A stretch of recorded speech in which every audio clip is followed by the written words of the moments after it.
Welcome to the Line Life podcast. I'm Jeff Postlethwaite, senior editor of T&D World, and today we're bringing you more stories of the grit, courage, and inspirational teamwork that it takes to be a line worker. Hello and welcome to T&D World's Line Life podcast.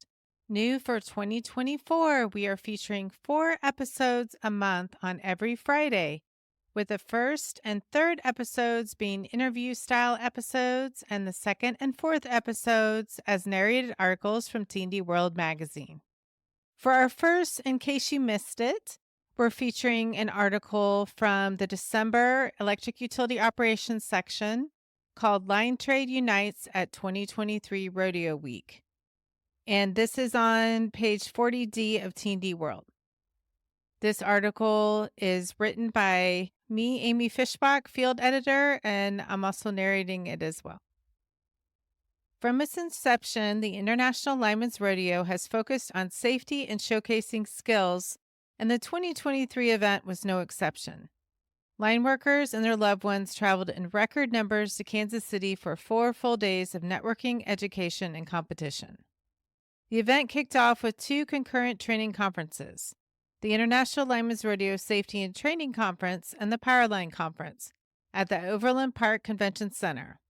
As the Powerline attendees learned about best practices for overhead wood pole design and how to safeguard line crews, the safety conference participants listened to presentations on personal protective equipment, flame retardant clothing, situational awareness, bonding and grounding, and injury prevention. We're here to get everyone trained up and ready and informed on things in the industry and promote the rodeo and the safety with the rodeo, said Rustin Owen, a member of the International Linemen's Rodeo Association Safety Committee. It's all geared towards safety in the industry. Chad Schimpf, an ILRA Safety Committee member from Ameren, Illinois, said the first day of the conference, 230 attendees registered for the event, and the second day they had more than 300. It's obviously growing, and we've had a lot of good content, said Schimpf, who served as a speaker at last year's conference.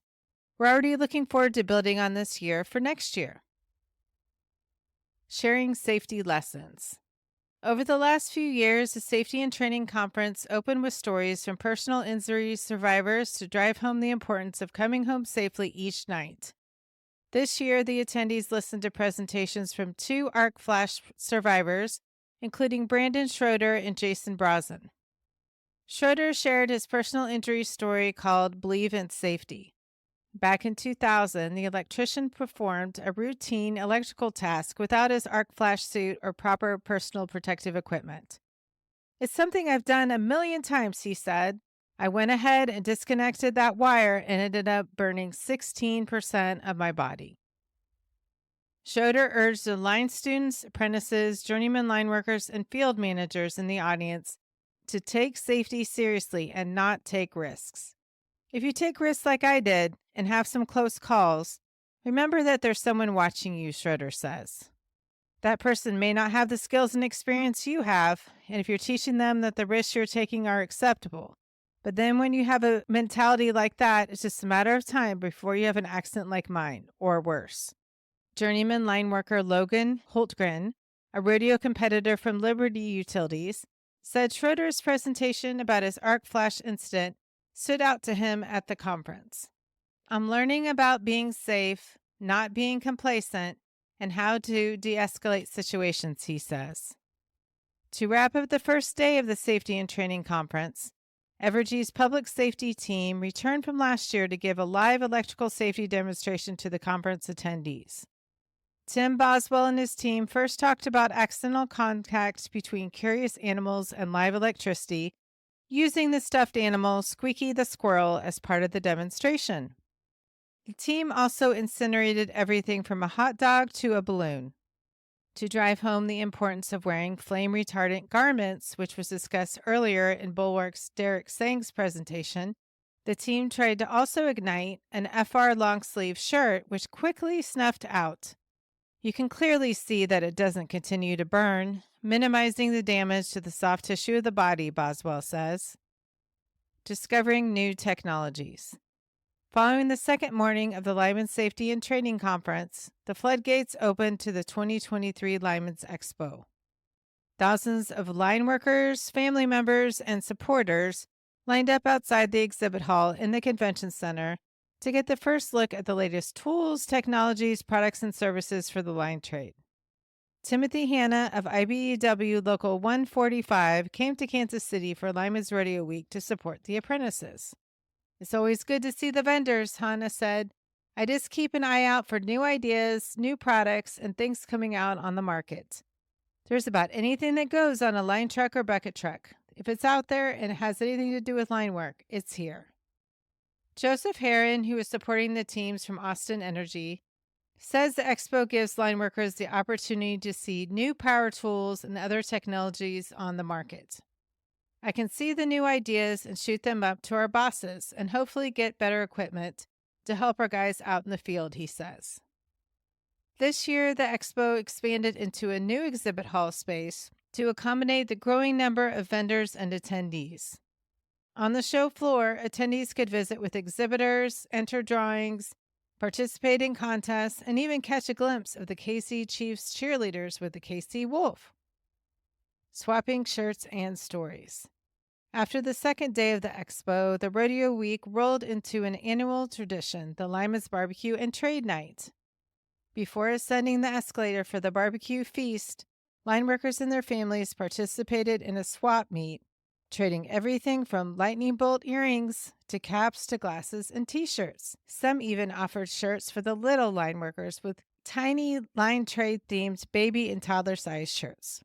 Derek Wilson of Valiant Energy Service from Allentown, Pennsylvania, showcased his company's navy blue t-shirts. His company does storm and blue sky work in Pennsylvania and New Jersey. Our rodeo logo was taking Kansas by storm as a proud representation of our storm team, Wilson says.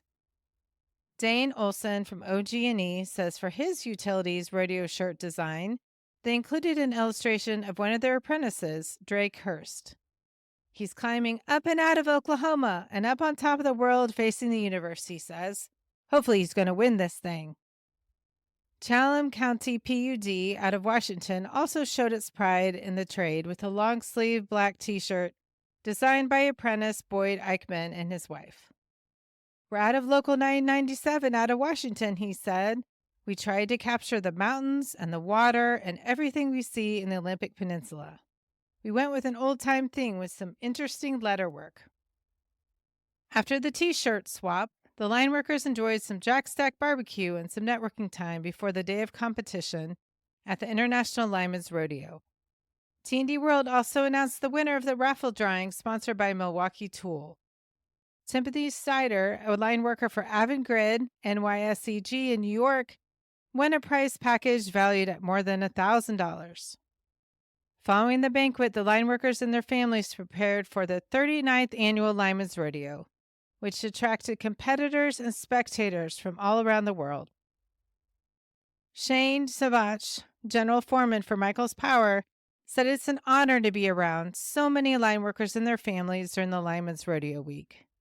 After 21 years in the trade, he now serves as a live line trained barehander for his company, and at the rodeo he was judging one of the events.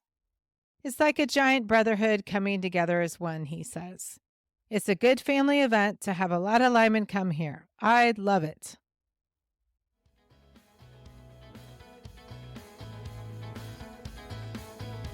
Follow us at linelife.podbean.com to listen to all the episodes of the Line Life podcast, and make sure you follow us on Podbean to listen to both our audio stories and our interviews with line workers.